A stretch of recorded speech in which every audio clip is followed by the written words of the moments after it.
No último sábado, a Prefeitura de Salvador realizou o primeiro dia D de vacinação do ano. O objetivo foi ampliar a proteção das pessoas contra a Covid-19. A vacinação contra a gripe, o vírus influenza, também não foi esquecida, não. E mesmo em tempos de combate à pandemia da Covid-19, importante lembrar também que o último dia 1º de dezembro, ainda em 2022, marcou o início da mobilização pelo Dezembro Vermelho, mês de luta contra o vírus HIV, a AIDS e também outras infecções sexualmente transmissíveis, o que certamente chama a atenção para a prevenção, a assistência e a proteção dos direitos das pessoas que vivem com o HIV. Tanto que houve uma série de ações nesse sentido. Bom, sobre estes e outros assuntos, a gente conversa agora com o secretário de Saúde de Salvador, Décio Martins, conosco aqui no Isso é Bahia. É um prazer recebê-lo aqui com a gente. Muito obrigado por aceitar nosso convite. Bom dia, secretário. Bom dia a todos os ouvintes, bom dia Jefferson, bom dia Ernesto. É um prazer estar aqui no Isso é Bahia hoje. Acredito que sejam muitas as frentes da Secretaria Municipal da Saúde, agora para esse ano novo. Mas diz pra gente o que está elencado como prioridade com base no planejamento para 2023, secretário. Olha, Jefferson, a nossa prioridade nesse momento, nós temos alguns focos aí para atacar. Primeiro, o fortalecimento da atenção primária. Vocês vão se lembrar, somente comigo à frente da gestão, nós já abrimos 3 postos de saúde, 2 em Sussuarana e 1 lá em São Marcos, na Baixa Fria. Já estamos com 61% de cobertura de atenção básica na nossa capital, mas queremos atingir os 70% até o final do governo Bruno Reis. É o que estabelece o Ministério da Saúde, pois ele considera que 30% aí da população tem outros meios de acesso à saúde, exemplo do plano de saúde. Então esse é um foco. Também temos aí a previsão de a inauguração de uma maternidade até o final também da gestão do prefeito Bruno Reis, a construção de uma nova UPA, possivelmente lá em Cajazeiras, e também de um novo centro de reabilitação. Então, já na semana passada, no dia 4, eu deixei, no dia 3, na realidade, no dia 2 foi na segunda-feira, no dia 3, toda a nossa equipe já estava reunida, debatendo e planejando esses temas, para que nós possamos realizar todas as entregas à população. Além disso, também queremos qualificar algumas das nossas unidades básicas de saúde. Você veja, por exemplo, a unidade básica de saúde, a unidade de saúde da família, ela pode ter 4 equipes de saúde da família, ou seja, 4 médicos, 4 enfermeiros, 4 dentistas. Algumas estão com 2, por espaço físico.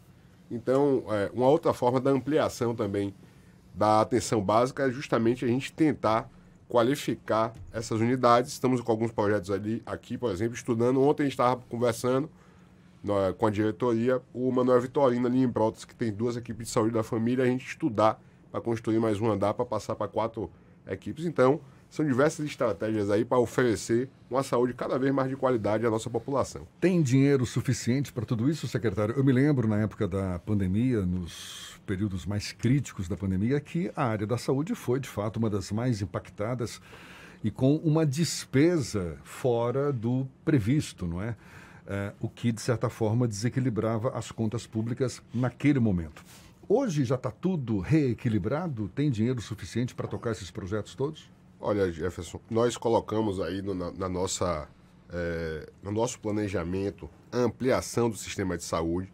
Eu quero dizer que na saúde construir é o mais barato, o manter realmente que é o mais caro. Mas você veja, ano passado, você sabe quanto nós ordenamos de despesa na saúde? 2,2 bilhões de reais. Esse foi o mesmo... 2,2 bilhões. Então, esse foi o mesmo valor da época da pandemia, com uma diferença. Na época mais aguda da pandemia, em 2020, em 2021, nós tínhamos um financiamento federal enorme.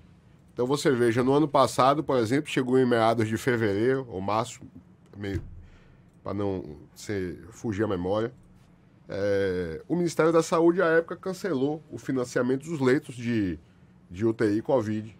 Ele realizava o repasse de R$ 1.600 por diária de leito de UTI. Então, o município passou a custear esses leitos com os seus próprios recursos, os recursos municipais.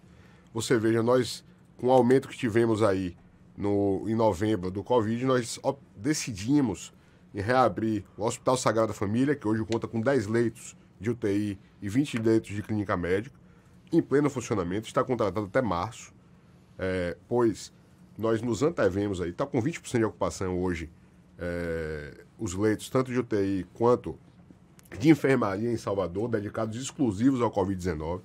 Eu estava vendo aqui a regulação, sempre olho de manhã, tivemos uma regulação de ontem para hoje de clínica médica, então, de certa forma, não estamos observando nesse momento o aumento dos casos de Covid, mas nos antevemos e reabrimos o hospital naquele momento era necessário, e caso haja um aumento, o município está preparado para adotar todas as medidas para enfrentar qualquer tipo de situação. Então, esperamos o melhor, mas estamos preparados para o pior.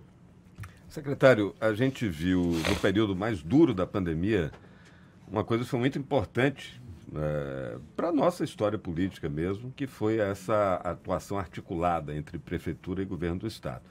Ano passado, sucessão estadual, o ex-prefeito Assemineto disputou a eleição, etc. Eu lhe pergunto se essa colaboração, porque o recurso para a saúde nunca é suficiente, se dobrar o orçamento, o senhor gastou 2,2 bi, se tiver 6 ainda vai faltar, sempre vai precisar mais algum recurso para melhorar a qualidade dos serviços, né? Mas eu lhe pergunto, como é que está hoje essa articulação entre o governo do Estado e a Secretaria Estadual da Saúde e Prefeitura? Eu estou lhe fazendo essa pergunta porque o senhor falava da atenção básica e acho que esse é um gargalo ainda da saúde pública aqui em nossa cidade, que ainda tem uma cobertura baixa de atenção básica e a expansão disso depende muito dessa colaboração, né?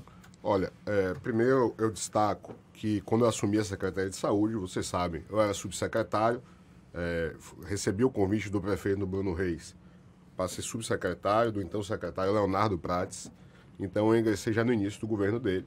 Nós tínhamos excelente relação com a saúde do Estado.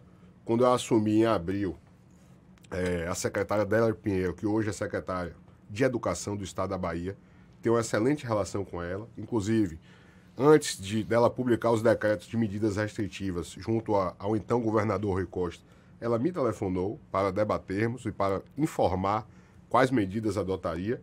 Obviamente que a decisão, eu discordei de alguns pontos, mas a decisão final foi um deles. O decreto estadual se sobrepõe ao municipal. Então, a minha relação com o Estado, com a secretária Roberta, também é a melhor possível. Inclusive, engraçado, ontem eu pedi uma audiência a ela. Estou aguardando para ir fazer uma visita. Acho que a saúde da população tem que estar acima de qualquer diferença política. E nós sabemos que o palanque acabou quando a eleição terminou. Então, nós nunca colocamos aí política à frente da saúde da população. Em relação à atenção básica, o repasse ocorre do Ministério da Saúde para o município diretamente, fundo a fundo, Ministério da Saúde para o município. Então, como é que é a forma de financiamento hoje? Existe um programa chamado Previne Brasil, que ele elenca algumas prioridades, principalmente para a saúde da gestante, para hipertensão, para diabetes, exame citopatológico, que é o Papa Nicolau. Então, existem algumas metas estabelecidas para que os municípios recebam esse repasse. E, além disso, essa é uma dificuldade que nós vínhamos tendo aí com o Ministério da Saúde, a qualificação das equipes. Ou seja, você tem que habilitar as equipes de saúde da família. Então, você veja, tem equipes hoje, para ser mais preciso, 65 equipes, que não recebem qualquer centavo de financiamento do Ministério da Saúde e são custeadas integralmente pelo município de Salvador.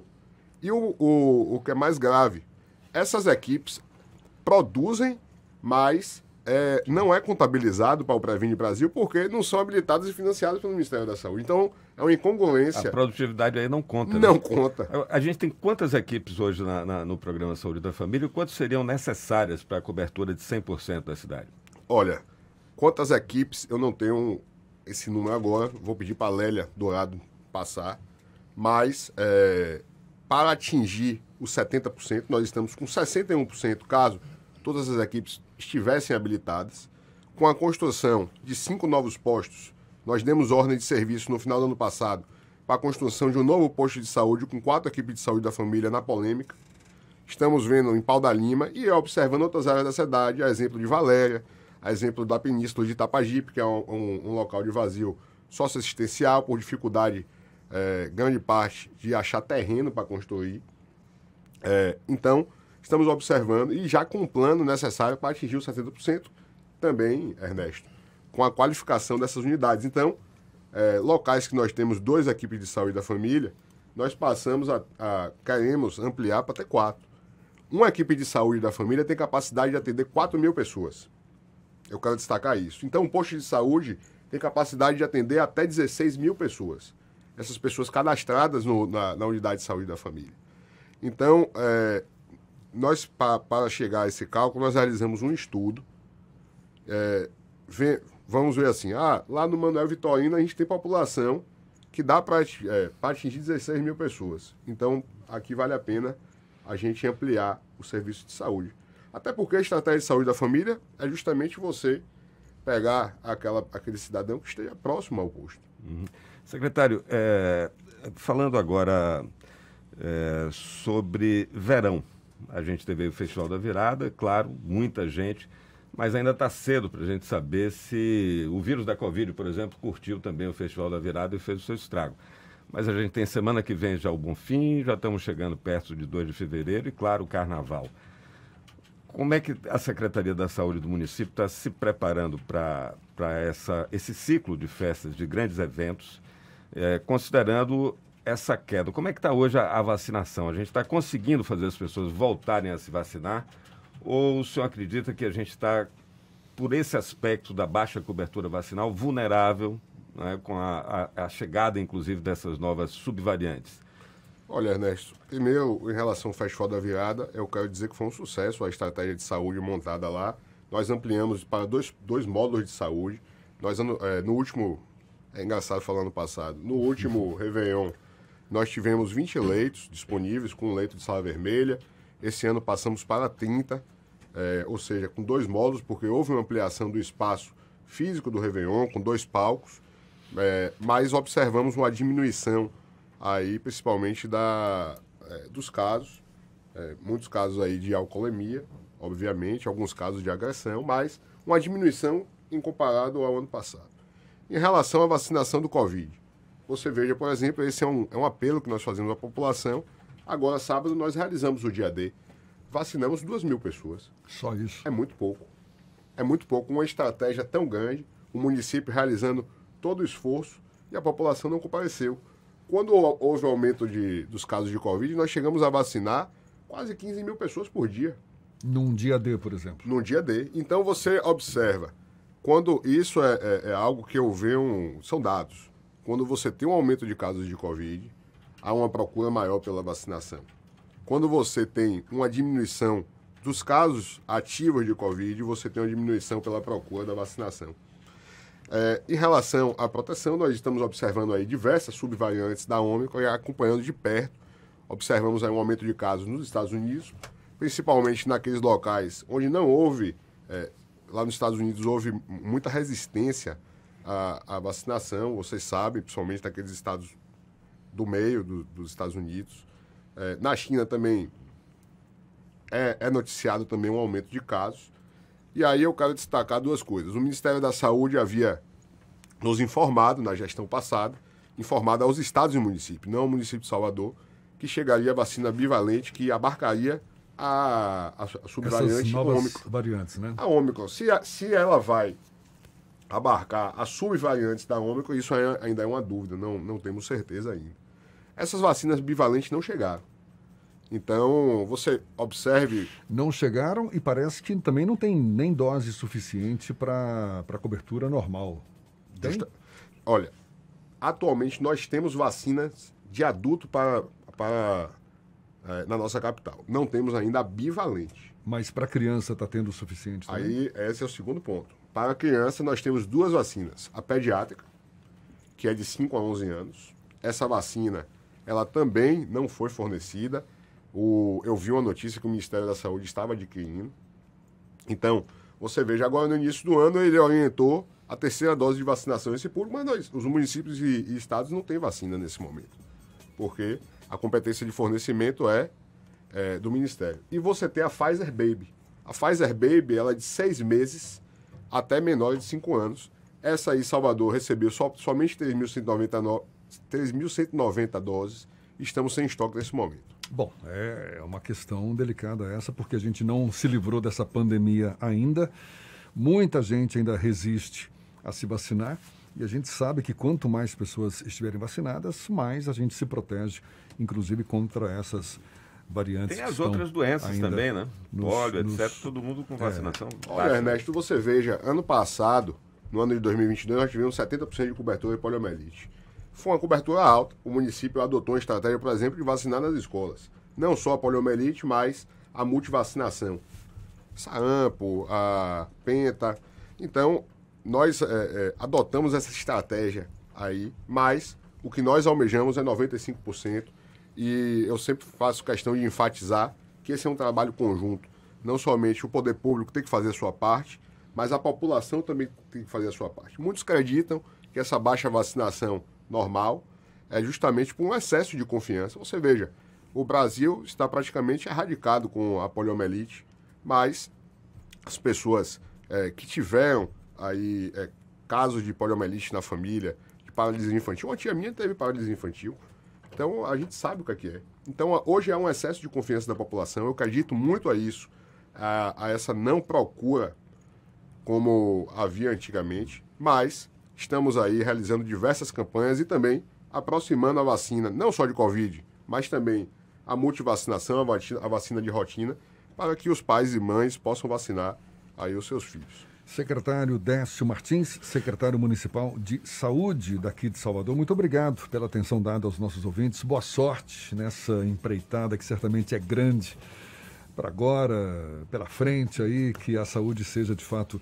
uma área com a atenção necessária e que beneficie o máximo possível as pessoas, porque de fato isso é muito importante. Mais uma vez, muito obrigado, bom dia e até uma próxima. Olha, Jefferson, Ernesto, eu que agradeço aí a oportunidade, quero deixar um abraço aí a todos os ouvintes e dizer que é sempre muito bacana vir aqui prestar contas à nossa população, me coloco sempre à disposição. Sei que desde o ano passado que a gente estava nesse jogo de agenda, é hoje e amanhã, mas me coloco sempre à disposição para bater esse papo. A gente vai voltar a se falar com certeza. Muito obrigado mais uma vez. Agora 15 para as 9 na tarde, FM.